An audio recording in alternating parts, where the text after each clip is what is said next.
안녕하세요. 박철문입니다. 빌딩 부부라고 했어요. 이거 그대로 살려주시면 안 돼요?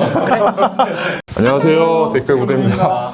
오늘은 어떤 내용인가요? 오늘은 건물 매각 시 고려해야 될 사항들에 대해서 말씀 나눌까 합니다. 거래를 많이 해보셨던 분들보다는 오랫동안 보유하시다 거래하는 분들이나 첫 투자 이후 대파시는 분들에게 유용한 정보가 됐으면 좋겠습니다. 그 경험이 많지 않은 매도인들을 위한 가이드 정도로 이해해 주시면 좋겠습니다. 먼저 매매 금액과 거래 조건을 파악하셔야 해요. 요즘은 한눈에 거래 사례를 살펴볼 수 있는 사이트가 많아졌는데 대표적으로 밸류맵과 디스코를 참고하시면 좋습니다. 두 가지 사이트 전부 거래 시기와 금액, 평단가들이 나와 있고 상업용과 주택, 토지로 나눠져 있어서 시세를 직접 확인할 수 있는 장점이 있어요. 예전처럼 여러 부동산을 컨택해서 시세 파악하시는 것보다는 좀 더 투명하고 수월해졌습니다. 적정 시세를 파악하셨다면 중개인을 통해 전반적으로 매수인들이 선호하는 투자 컨셉을 파악하시면 좋아요. 지역마다 이 컨셉이 조금씩 달라지기는 하지만 대표적으로 강남구 같은 경우 황금성에 초점을 둔 고객들이 많습니다. 그 갑자기 드는 생각인데 황금성은 디벨롭을 통해 가장 극대화될 수 있잖아요? 근데 요즘에도 강남구에서 디벨롭을 많이 하는 그런 건물을 찾나요? 네, 경기 악화로 전보다는 건축 행위를 선호하지는 않지만 여전히 많은 분들이 찾아보는 투자 방식이기 때문에 수요층이 많습니다. 다만 건축 행위 방식이 신축보다는 리모델링 쪽으로 집중되고 있고 리모델링이 용이한 건물들은 희소성이 높기 때문에 그 사례가 많지 않아 보이죠. 주택 상태에서의 개발보다는 상가주택이 좋고 전층 상가로만 구성된 노후된 건물을 상가주택보다 더 선호합니다. 방금 말씀드린 순서대로 희소성이 높아진다고 보시면 돼요. 왜 주택보다 상가주택이 좋아요? 일단 주택 같은 경우는 전층이 주택으로 만약에 이루어져 있다면 상가 층고 부분에 대한 문제가 좀 있을 수 있어요. 그러니까 주택은 기본 2.4m에서 5m로 형성되어 있다 보니까 사무실로 쓰기에는 그 높이가 많이 낮죠. 그래서 개방감이 좀 덜해 보일 수 있고, 그리고 전층 주택일 경우에는 구조 보강을 해야 하는데 그 비용이 만만치가 않습니다. 상가주택은 구조보강 안 해도 되나요? 상가주택도 해야 되는데 말 그대로 상가랑 주택이 혼자 되어 있는 건물이다 보니까 그 비용과 시간이 좀 덜해질 수 있죠. 그러면 안전한 수익형 건물보다는 황금성을 더 우선해 두는 고객이 있다면 디벨롭을 용이한 건물을 선호하겠네요. 그죠? 네, 맞습니다.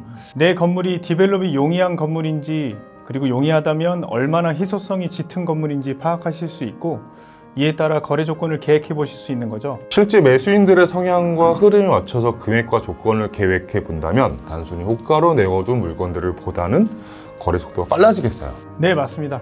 방금 말씀 주신 부분이 핵심 포인트라 할 수 있어요. 물건을 팔고자 시장에 내어두셨다면 적어도 3개월에서 6개월 이내에는 결과를 봐야 합니다. 1년, 2년씩 시장에 풀려있는 물건들은 고객들 사이에서 이 물건 아직도 안 팔렸냐 라는 식으로 평가되기 때문에 그 가치가 많이 떨어져 있어요.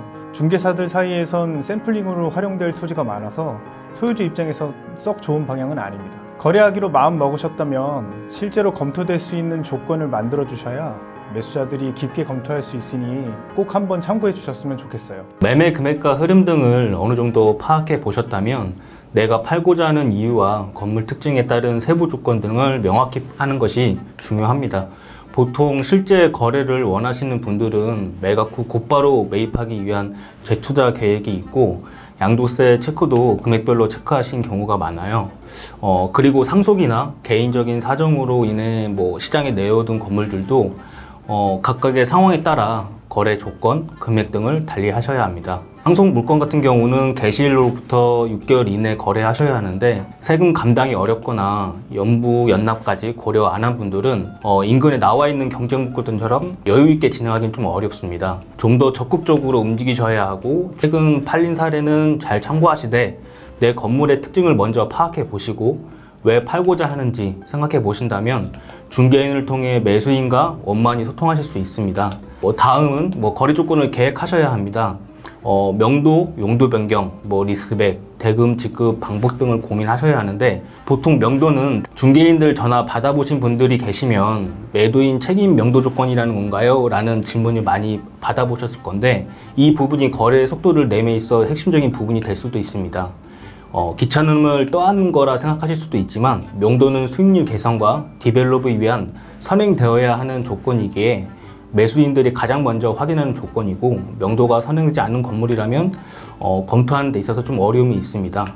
네, 다음은 용도 변경입니다. 용도 변경은 대출과 취득세, 중과 부분 때문에 매수인들 사이에서는 좀 중요한 조건 중 하나입니다. 보통 서울 경기권의 상업용 건물은 법인으로 매입하게 되는데 이유는 대출을 개인보다는 더 많이 일으킬 수 있기 때문입니다. 또한 매각 후 세금 이슈를 조금이라도 덜어 재투자하겠다는 의미도 있습니다. 하지만 주택 상태로 매입하게 된다면 대출이 전부 승인되지 않거나 부족하게 나오는 경우가 있어서 현금 투입량이 많아지게 됩니다. 필요 현금이 많아지면 매수인들에겐 부담으로 다가오는 부분이죠. 그리고 주택 상태의 매입은 취득세 중과 부분으로 이어지는데 용도 변경을 협조해 준다면 매도자 입장에서는 장기 보유 특별 공제 부분을 놓치게 되는 안타까운 상황이 생길 수도 있지만 인근 거래 사례들보다 금액이 낮지 않은 이상 검토되기 어렵습니다. 그 세제 혜택이 참 문제예요.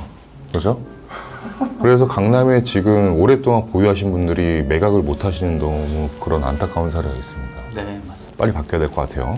네, 다음으로는 리스백과 대금 지급 방법 등이 있는데요. 리스백은 매각 후 재임대를 뜻합니다. 리스백을 위한 정확한 임대 시세는 중개인을 통해 확인해 보시면 좋을 것 같습니다. 리스백을 한다면 임대차 만기 기간도 중요하고, 그러면 얼마 정도를 해야 좋나요?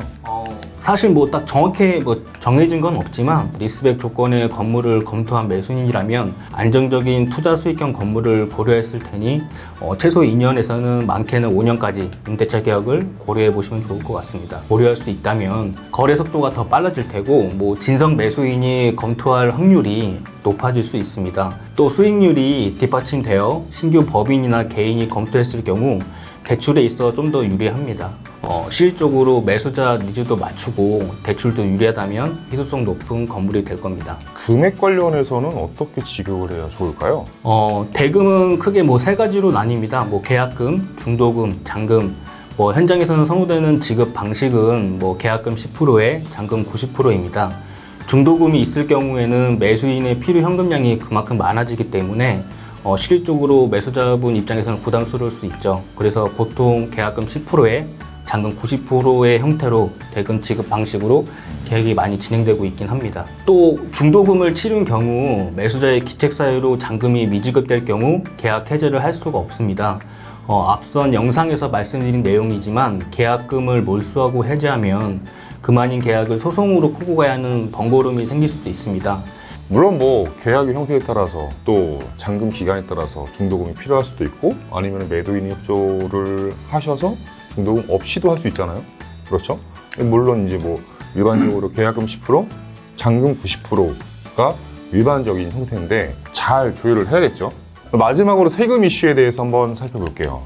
앞서 이경진 이사님이 말씀하신 용도 변경에 대한 부분인데 22년 10월 21일 이전만 하더라도 잔금 전 용도 변경을 할 경우 매도인은 주택 상태로의 계약이 되고 매수인은 근생으로서 취득하게 돼서 서로 윈윈하는 계약이 됐어요. 그런데 지난 22년 10월 21일 신규 애교가 나오면서 상황이 좀 뒤바뀌었습니다. 그러니까 매도자는 취득일 기준, 매수자는 잔금일 기준이었던 건축물 용도 판단 시점을 잔금일 쪽으로 옮긴 거죠. 그러니까 다시 말하면 양도물건 판정일이 계약일 기준에서 잔금일로 변경이 된 겁니다. 그러니까 최대 80%인 장기보유 특별공제 기산일이 잔금일이 되어버렸기 때문에 잔금 전 용도 변경을 하게 된다면 매도자는 장기보유 특별공제 혜택을 못 받게 되는 거죠. 매도자 입장에선 난감한 상황이라 이 시기 이후로 주택거래량이 좀 많이 감소했고 매수인들도 취득록세 중과를 피하기 어려워졌습니다. 그럼 이 문제에 대해서 매도자가 어떻게 반응해야 할지 생각해 봐야 하는데 앞서 설명드린 것처럼 실제 현장을 주목해 볼 필요가 있어요. 근데 여기서 이제 좀 짚고 넘어가야 될 게, 매수는 어쨌든 법인이기 때문에 주택의 1주택자냐 2주택자냐는 의미가 없고, 매도자는 어쨌든 비과세 혜택을 받아야 하기 때문에 복잡하게 잔금 날짜 기준이냐 계약 날짜 기준이냐는 의미가 없죠. 예, 그렇죠. 매도자분이 주택 수가 몇 개냐, 이게 제일 중요하겠죠. 예, 그죠? 오늘은 여기까지 말씀 나누고 이상 댓글 무대였습니다. 감사합니다. 저희 댓글이 너무 안 달려요. 왜 안 달릴까요? 문제가 뭘까요? 우리 댓글 부대인데 댓글을 보고 우리가 콘텐츠를 다음을 짜야 되는데, 근데 그럴 수도 있습니다. 그러니까 이미 댓글을 달 내용을 그냥 사전에 영상으로 다 얘기를 해버려 갖고 제 생각 댓글을 많이 달아주세요. 저희가 댓글로 성장을 합니다. 오늘은 여기까지.